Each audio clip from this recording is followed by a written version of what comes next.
GO number 17 ఏదైతే ఉన్నదో మరి ఇది మన కళ్ళకు కట్టినట్టుగా కనబడతా ఉంది. రాష్ట్రంలో వివిధ సంక్షేమ శాఖల ఆధ్వర్యంలో నడుస్తున్నటువంటి ఈ అంగన్వాడీ కేంద్రాలు కావచ్చు, గురుకుల పాఠశాలలు కావచ్చు, కస్తూర్బా పాఠశాలలు కావచ్చు, తర్వాత అన్ని రకాల టెండర్లు కార్పొరేట్ సంస్థలకే అప్పజెప్పాలనేటువంటి ఉద్దేశంతో ఈ జీవో 17 తీసుకురావడం జరిగింది.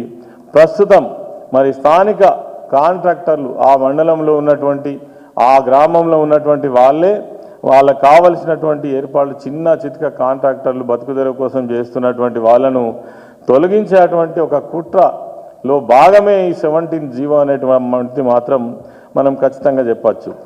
అయితే మరి ఈ గురుకుల పాఠశాల వ్యవస్థను ప్రారంభించినప్పటి నుంచి దాదాపు ఒక్కొక్క గురుకుల పాఠశాలకు 8 నుంచి 10 మంది కాంట్రాక్టర్లు చిన్న చితక కూరగాయలు సప్లై చేసేటోళ్ళు కావచ్చు, గుడ్లు సప్లై చేసేటోళ్ళు కావచ్చు, మటన్ కావచ్చు, అదేవిధంగా శానిటేషన్ కావచ్చు, రకరకాల సప్లయర్స్ కింద చిన్న చిన్న కాంట్రాక్టర్స్ ఉన్నారు. వాళ్ళ కింద పనిచేసేటువంటి వాళ్ళు కూడా ఉన్నారు. మరి వీళ్ళందరి యొక్క భవిష్యత్తును దాదాపు 20,000 కుటుంబాలు 20,000 కుటుంబాల యొక్క భవిష్యత్తును అంధకారం చేసేటువంటి జీవో 17 అని మాత్రమే ఖచ్చితంగా మనం చెప్పవచ్చు. మరి ఈ స్థానికంగా ఉన్నటువంటి కాంట్రాక్టర్లను కాదని కార్పొరేట్ వ్యవస్థకు ఏకమొత్తంగా దీన్ని అప్పగించాలనేటువంటి ఒక ప్రయత్నం ఈ కాంగ్రెస్ ప్రభుత్వం చేస్తున్నది.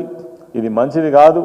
20,000 కుటుంబాలకు సంబంధించినటువంటి భవిష్యత్తు మరి వాళ్ళను రోడ్డున పడేసేటువంటి ప్రయత్నం ఈ ప్రభుత్వం చేస్తుంది. వాళ్ళు ఎక్కడికి పోవాలి? ఇంకా పైగా ఏమంటారంటే కొత్త కాంట్రాక్టర్లు వచ్చేంత వరకు మళ్ళీ మీరే సప్లై చేయాలని కూడా వాళ్ళ మీద ఆదేశాలు జారీ చేస్తారు. ఇప్పటి వరకు 4-5 నెలల నుంచి వాళ్ళకు బిల్లులు రాలేదు. తర్వాత మరి వాళ్ళని తొలగించేటువంటి ప్రయత్నము ఇలా జరుగుతూ ఉన్నది. ఇప్పటికే టెండర్ ప్రాసెస్ అంతా కూడా పూర్తి చేసే ప్రయత్నం చేస్తున్నారు. జీవో 17 ఏం చెప్తున్నది? మొత్తం మండలానికే ఒక కాంట్రాక్టర్ను నియమించే ప్రయత్నం చేస్తూ ఉన్నారు. మండలానికి ఒక కాంట్రాక్టర్ అంటే బడా కాంట్రాక్టర్లు వచ్చి ఈ చిన్న వాళ్ళ యొక్క భవిష్యత్తును మరి నాశనం చేసేటువంటి ఒక ప్రయత్నం జరుగుతూ ఉంది. దీంట్లో కూడా ఎవరెవరు వస్తున్నారు? ఈ చికెన్ కానీ గుడ్లు కానీ సరఫరా చేసేటువంటి వాళ్లకు 3 కోట్ల రూపాయల టర్నోవర్ ఉండాలి, ఇయర్లీ టర్నోవర్. లేదంటే 50 లక్షల రూపాయలేమో వాళ్ళు ఈఎండి ఖచ్చితంగా కట్టేటువంటి సిస్టమ్ తీసుకొస్తూ ఉన్నారు. గత ప్రభుత్వంలో ఈ చిన్న కాంట్రాక్టర్స్ కాబట్టి వీళ్ళకు పెద్ద భారం ఉండద్దనే ఉద్దేశంతో కేసీఆర్ గారి హయాంలో 1000 రూపాయలు టెండర్ ఫామ్ ఉంటే ఇవాళ 5,000, 10,000, 25,000 రూపాయలతోటి టెండర్ ఫామ్లు కూడా అమ్ముకునేటువంటి ప్రయత్నం చేస్తున్నారు. గతంలో మహిళా సంఘాలు ఎవరైనా అప్లై చేస్తే ఆ మహిళా సంఘానికే మనం కేటాయించినటువంటి పరిస్థితి నుండి ఇవాళ మళ్ళీ కార్పొరేట్ వ్యవస్థ చేతిలోకి వెళ్ళిపోతున్నది. చాలా దారుణం. మరి దీన్ని మొన్ననే మా ప్రవీణ్ కుమార్ గారు ఈ గుడ్లకు సంబంధించినటువంటి కాంట్రాక్ట్ విషయంలో కూడా ఇది ఒక పెద్ద స్కామ్, దీని మీద దర్యాప్తు జరగాలి.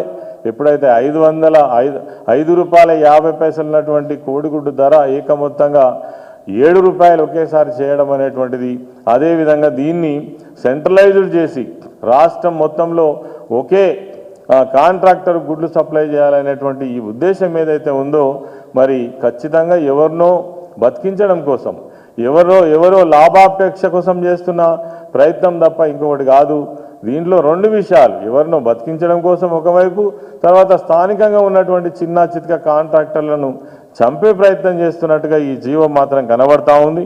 తర్వాత 20,000 కుటుంబాలకు సంబంధించిన భవిష్యత్తు, వాళ్ళు ఎక్కడికి పోవాలి, ఏం చేయాలి? ఇప్పటికే 4-5 నెలల నుంచి బిల్లులు రాక మరి ఎదురు చూస్తున్నటువంటి వాళ్లకు ఆ ఉన్న ఉపాధి కూడా తీసేసే ప్రయత్నం చేయడం చాలా దారుణం. దీన్ని తీవ్రంగా ఖండిస్తూ ఉన్నాం. వెంటనే ప్రభుత్వం కానీ సంబంధిత అధికారులు కానీ దీన్ని ఈ జీవోనే రద్దు చేసుకోవాలని కూడా డిమాండ్ చేస్తూ ఉన్నాం. అదేవిధంగా సంబంధిత